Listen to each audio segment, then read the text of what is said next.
Here's the thing. Here's the thing.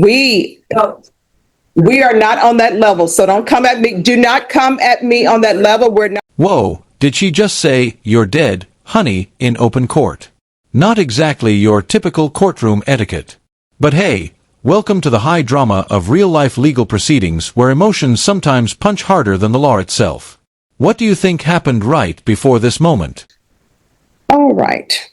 Mr. Escobedo, is the court's understanding, based upon the counsel's motion to the withdrawal, you want to hire an attorney? Yes, ma'am.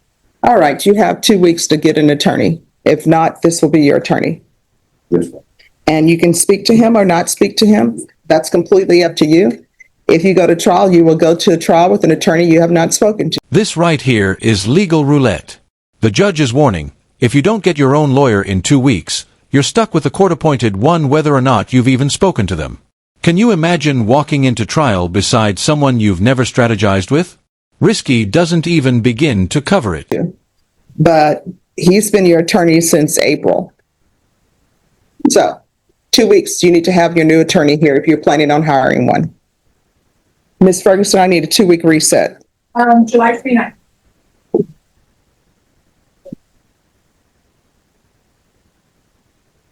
And state Yes. and defense, do you have all of the discovery? Yes, Judge. All right, if you can do an acknowledgement of discovery for me, the system's down. It is. So it's down. Were you able to tender an offer? Not today, but I can get one. All right. All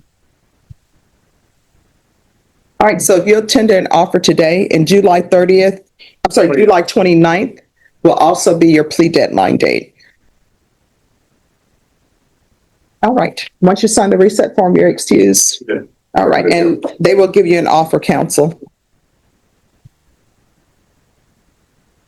And Mr. Escobedo, you need to be on time for court next time. Do you understand? All right. Let me just tell you, the other courtroom you were in, was it a district court? Doesn't matter. All right. So I'll come up to you.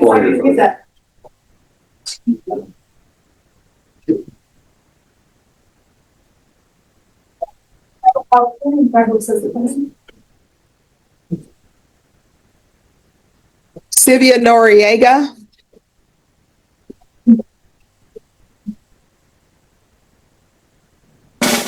That moment when the defendant realizes, oh no.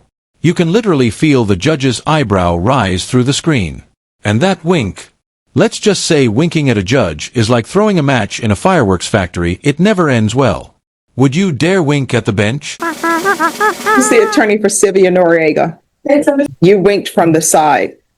Here's the thing. Here's the thing. We are not on that level, so don't come at me. Do not come at me on that level. We're not on that level. Be quiet. All right, you want to take him? Take them. Yeah. All right. I don't understand. Why are people winking at me? We're not on that level. All right, Sylvia Noriega? Yes. This was a motion to adjudicate that we sent a couple of weeks ago. We set it to see if. Here's where it gets heavy. The judge is calling out a pattern of domestic violence choking, then kicking while on probation. This isn't just courtroom drama. It's a painful look at how the justice system balances second chances with accountability. But do repeat offenders deserve more leniency or harsher consequences? Do you have trouble figuring out how you're supposed to act responsibly with other people? For example, the person you pledged your love to, your wife here. I'm asking you a question, sir. This is the second assault before me. Let's see, you choked her the first time that you were placed on probation. Thereafter, then you kick her now while you're on probation. Is the love of your life simply reduced to a punching bag? Or do you have any sense of decency and respect to the commitment that you made when you married the lady? I'm talking to you. Don't act like you're in a stupor, because I'm going to decide whether you need to go to trial or not, which I'm thinking about, letting a jury decide.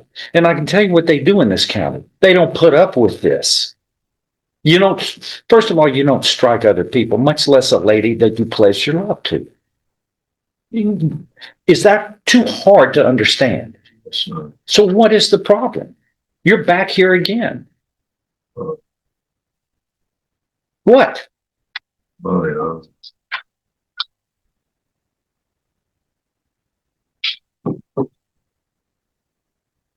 Let's decode that. A third-degree felony is serious. We're talking potential prison time up to 10 years in some states. But this case got knocked down to a misdemeanor before. Is that justice giving someone a shot, or the system going soft on violence? Drop your thoughts in the comments. I've never done such a thing. I wouldn't even think of it. I wouldn't think a decent person would. But if you're going to fight somebody, why don't you fight a man? Or you think a girl is the kind of a lady you pledge your love to. They're the punching bag. She's never done no punching bag. Sir, you choked the lady one time and then you kicked her in the side the second time. You see anything wrong with that? Oh, We made a big deal about it by putting you on probation. In fact, you went from really a felony to a misdemeanor. You were charged with a felony here at the beginning. It was a third-degree felony. I'm worried about your attorney is asking to put you on probation. The last time we did that didn't turn out too well for his wife. What's the relationship y'all have now? Are you going back to live with her? no, sir. Okay. Or do y'all have a divorce or something? We do currently Yes, have sir. one in motion. The complainant's divorce attorney was present with her in the courtroom when this was all being signed earlier. The people I know, most of the people, the overwhelming percentage of the people in the world think the way I'm speaking. You don't mistreat another person, much less a lady, a woman. You know, pick on somebody like, you know, who's got a fair fight, not a girl. We used to make jokes about people who would do that. Well, that's just low. That's low. Pick on somebody else, like a man, if you've got a fight, which is irresponsible behavior in the first place. How long were y'all married? We've been together almost 10 How long were you married? since 2017. And children? You have children? We have children. Yeah, that's good role modeling. I'm saying that facetiously. That's terrible role modeling. You think your children are going to act any differently than you? You're setting a bad example. Do you agree with me with this, or do you think I'm out of line in speaking this way? No, Do you disagree with me, or do you agree with me what I'm saying about the principles of life that should be followed? I agree with what you said. Okay. So what are you going to do about it? Change everything about the entire situation. Yes, sir. All right. I'm going to find that there is sufficient evidence supporting your guilty plea to find you guilty beyond a reasonable doubt because you had pleaded guilty voluntarily, knowingly, intelligently, and because you were guilty. However, I'm going to follow this agreement, place you on deferred or unadjudicated probation for 10 years. You must pay a fine of $1,000. There will be terms and conditions. Co-parenting after domestic violence? That's a psychological and legal minefield. The court is mandating no contact except for child-related interactions through third parties. But how do you protect the victim and maintain parenting rights? This is where real life complicates courtroom orders. Probation, which are normal and customary for this type of offense. And there will be, we will target what seems to be your problem that causes you to beat up on girls and others in generally. There will be a battery intervention and prevention program, which is normal and customary for this type of offense.